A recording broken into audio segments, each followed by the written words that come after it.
Escuchas Mediodía COPE. Con Pilar García Muñiz. Estar informado.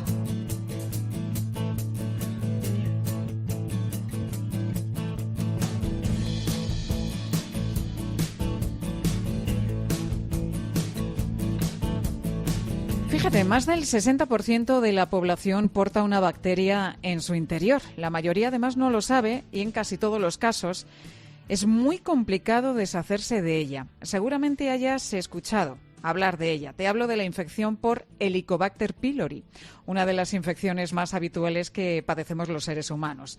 En los casos más complicados, esta infección puede llegar a provocarnos úlceras en el estómago, pero también gastritis crónica. Se descubrió en el año 1983, pero todos los estudios apuntan a que esta bacteria apareció hace miles de años. Ahora te sigo contando cómo nos afecta y qué posibles soluciones hay, pero antes, ¿cómo nos contagiamos? Pues la vía de transmisión parece ser a través del agua o algunos alimentos, pero sobre todo por vía oral, y de ahí que sobre todo se produzca dentro del ámbito familiar, personas que compartimos comida, bebida, cubiertos, vasos. Algunos de los principales síntomas son el dolor abdominal, las náuseas, también la acidez, pero hay muchísimos más síntomas. Todos ellos los conoce el doctor Héctor Núñez, cirujano digestivo. Doctor, muy buenas tardes. Buenas tardes. Mucho gusto de saludarles. ¿Qué otros síntomas tiene la infección por Helicobacter? Bueno, el principal número de personas que vienen con infección por Helicobacter generalmente vienen por gastritis. En la mayoría de los casos esto se presenta con ardor en la boca del estómago, que llamamos justo debajo de las costillas, ¿no? En el centro. A veces sensación de reflujo. Y luego otros síntomas más atípicos son la sensación de distensión abdominal, a veces náuseas, a veces vómitos, porque en los casos más graves la infección por Helicobacter genera úlceras, ¿no? Entonces los síntomas principales son los de la acidez, porque lo que hace el Helicobacter es dañar la mucosa del estómago, dañar el estómago, ¿no? Entonces, los síntomas principales que vemos en la consulta son estos, ¿no? El ardor en la zona que llamamos en epigastrio, a veces las náuseas en casos más severos por la gastritis que produce la bacteria. Pero, doctor, también hay pacientes que tienen Helicobacter y que no se enteran, que están totalmente asintomáticos. ¿Esto cómo se diagnostica?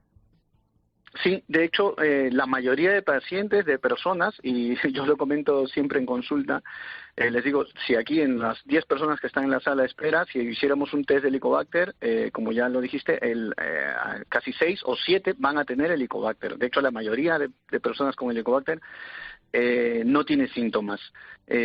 Aquí hay una cosa que a veces nos preocupa, ¿no? Porque creo que has hecho un resumen muy bueno. El Helicobacter está relacionado a ciertos tipos de cáncer, no el cáncer más agresivo que es el adenocarcinoma, sino otro tipo de cáncer que se llama, un tipo de cáncer llamado linfoma gástrico, que es relativamente más benigno. Y entonces la gente se preocupa mucho porque, claro, no sabemos quién tiene Helicobacter. La mayoría de personas, si lo tenemos, somos asintomáticos. Van a la consulta los que tienen algún tipo de síntomas.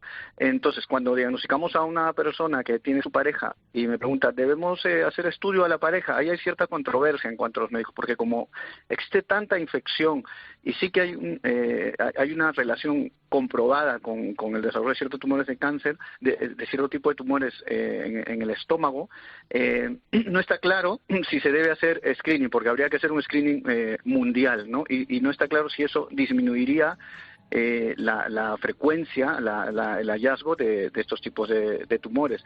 En general, lo que se suele hacer en la práctica es, por supuesto, a la persona que tiene síntomas, hacerle el test de Helicobacter siempre, tratarlo. Que es el test del aliento, ¿verdad? Es el test del aliento. El test que hacemos con mayor frecuencia es el test de aliento, que es muy fácil. Se toma una pequeña soplar cantidad de simplemente, ¿no? un frasco pequeño y luego soplar. Es muy sencillo y muy rápido.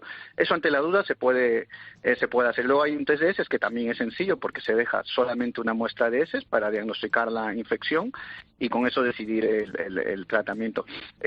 En cuanto a eso, a decidir si hay que tratar, si hay factores de riesgo, por ejemplo, familiares con cánceres gástricos previamente o antecedentes de úlceras pépticas en la persona o en la familia, quizá aunque no tenga síntomas, habría que valorar más si hacerle la prueba, porque es una prueba sencilla.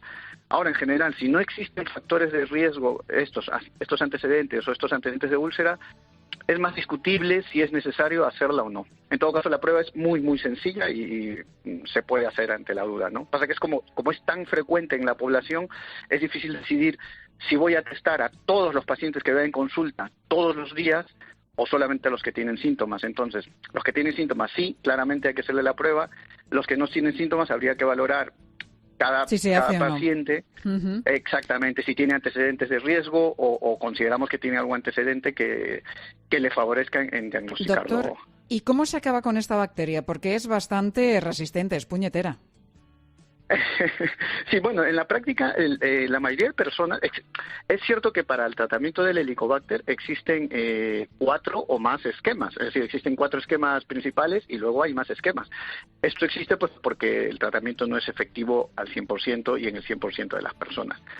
Pero si hablamos de porcentajes, alrededor del 70% o 80% mejora o se cura con la primera línea de tratamiento. Es decir, los otros esquemas existen para ese 30% que no mejora o que no cura con el primer tratamiento. Nosotros cuando diagnosticamos a un paciente con Helicobacter, le damos un tratamiento que está dado por 2 o 3 antibióticos y omeprazol, que es un antiácido, en cierta forma llamado, ¿no? La mayoría de pacientes mejora, le hacemos un test de control y mejora. Hay pacientes que no, que el test de control sigue siendo positivo y pasan a un segundo esquema y a un tercer esquema. Es cierto que algunos pacientes, después del cuarto esquema, siguen positivos. Algunos conviven con ellos porque le hemos dado 6 o 7 tandas de antibióticos y no hemos conseguido curarlos. Hay que hacer cultivos, hay que hacer otros exámenes y siguen. Pero yo quizá me quedaría con la idea de que en general es curable. Es decir, es una infección muy prevalente, es decir, que está en muchísimas personas, pero que cuando alguien tiene síntomas, lo más probable es que se cure. Es decir, si hablamos de porcentajes, el 70% en promedio se cura con un esquema de tratamiento. Con un primer tratamiento. Exactamente, sí, que es decir, que la mayoría de personas se cura, diría yo. Hay un 30% que sí que necesita un segundo tratamiento, hacer más exámenes, si hay alguna cosa que esté impidiendo que esto cure.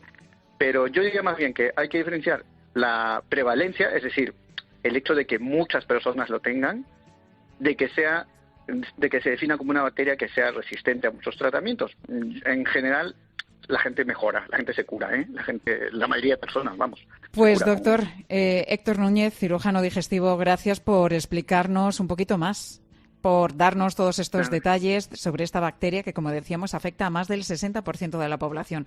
Gracias, doctor. Muchísimas gracias. Un saludo.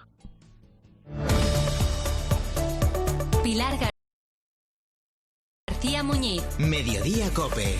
Estar informado.